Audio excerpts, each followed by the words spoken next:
Señor presidente, esta discusión se inició ya hace bastantes horas atrás con la intervención de un diputado del oficialismo que decía que se trataba de una discusión de carácter semiótico.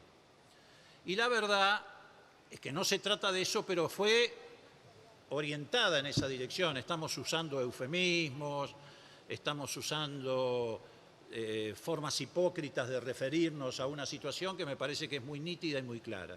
A mí me pasa lo mismo que le pasa a muchos diputados, con una diferencia. La diputada Mayra Mendoza decía que ella no creía que una generación como la de ella iba a tener que estar discutiendo esto. Y yo, desde otra generación, debo decir que no creí que iba a revivir este tipo de situaciones en la realidad latinoamericana.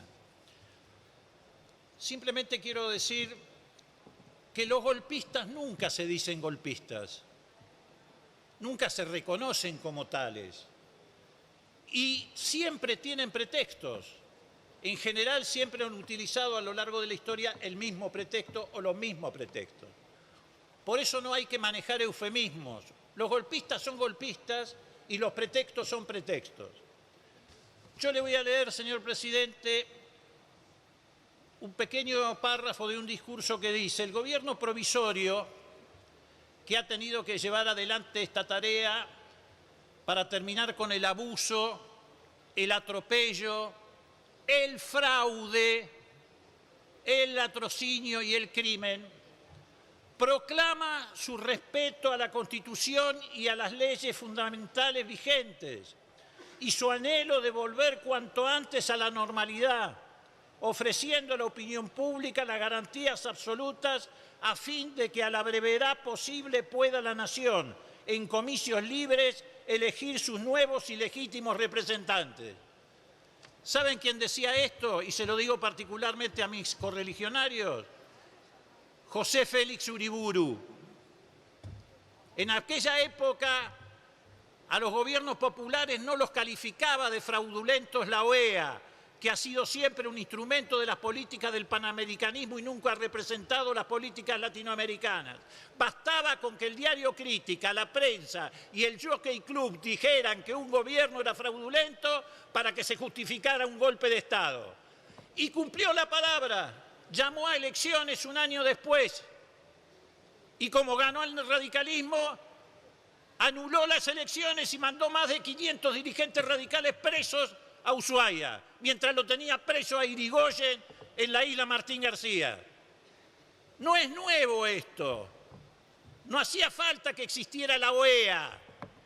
Era suficiente con que la oligarquía dijera que había fraude para justificar esto. Y hubo 10 años de gobiernos fraudulentos. Recién se pudo salir de ese ciclo negro de la historia con la elección que consagró a Perón como presidente. Y después vino otro eufemismo, el 55, no era un golpe de Estado, ya se ha dicho acá, era la Revolución Libertadora, que también quiso darse una pátina de legalidad convocando una constituyente con la proscripción del peronismo, porque además venían arrastrando la doctrina de facto del año 30. También en aquella época le quisieron dar un carácter constitucional al golpe. Y la Corte Suprema, con el dictamen del procurador Rodríguez Larreta, sentó el precedente de la doctrina de facto que después utilizaron todas las cortes en favor de los gobiernos de facto. Después vino también el golpe contra Ilia. Y yo le pregunto a mis correligionarios, ¿cómo compatibilizamos nuestra preocupación por el supuesto fraude en Bolivia para justificar una intervención militar frente a un gobierno como el nuestro que fue elegido con la proscripción del peronismo? Nuestro gobierno fue elegido con la proscripción del peronismo. Y sin embargo, el 28 de junio del 66, cuando se produce el golpe contra Ilia, lo repudia todo el arco político de la Argentina. En el mes de septiembre yo estuve preso en Devoto con centenares de peronistas que salieron a enfrentar con nosotros el golpe de Estado y lucharon inclaudicablemente hasta el 72 para lograr elecciones libres y proscripciones, es mentira. Y ustedes lo saben, que esto se encamina en Bolivia a una elección transparente. ¿Qué elección transparente? Se encamina a la represión de los grupos paramilitares, a la represión del propio ejército. ¿Y qué decir de abril del 87, cuando por esa puerta entró Alfonsín y la Asamblea Legislativa, toda la Asamblea Legislativa se puso de pie para aplaudirlo en defensa de la democracia? ¿Qué hubieran dicho ustedes si el bloque peronista decía, no, esto no es un golpe de Estado? Rico decía que no era un golpe de Estado, que era nada más que un cuestionamiento al comandante en jefe de las Fuerzas Armadas, al general Ríos Sereñú. 4 días sostuvo esa teoría. ¿Cómo se hubieran sentido ustedes si el bloque peronista hubiera dicho, no, no es un golpe de Estado, técnicamente es un cuestionamiento al comandante en jefe? Felizmente el bloque peronista no dijo eso. Como lo recordó recién Lipovetsky, se fue Cafiero y se plantó al lado de Alfonsín. ¿Y qué consigna pusimos nosotros en la cadena nacional? No me digan que alguno de ustedes se olvidó. Pusimos la consigna democracia o dictadura, porque decíamos que era un golpe de Estado que nos ponía frente a ese dilema.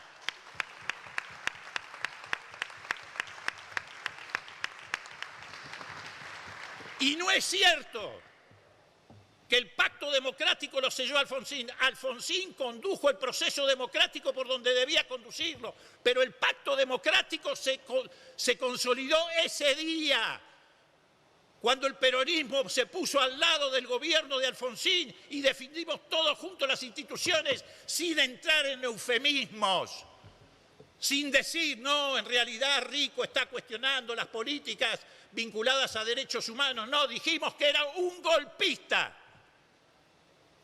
Y ahí se selló el pacto democrático y se transformó en política de Estado. Política de Estado que después trasladamos al Mercosur con la cláusula democrática y trasladamos a todos los ámbitos. Ámbitos que han sido pulverizados ahora por los gobiernos de derecha.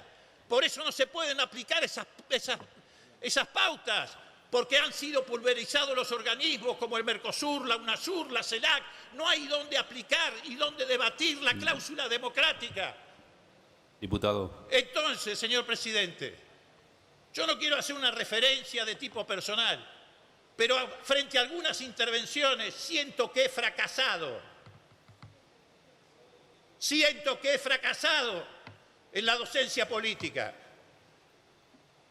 Solo me compensa saber que si en este debate estuviera Alfonsín en una banca, seguramente hubiera hecho el discurso más brillante y más contundente para decir lisa y llanamente, este es un golpe de Estado. Gracias, presidente.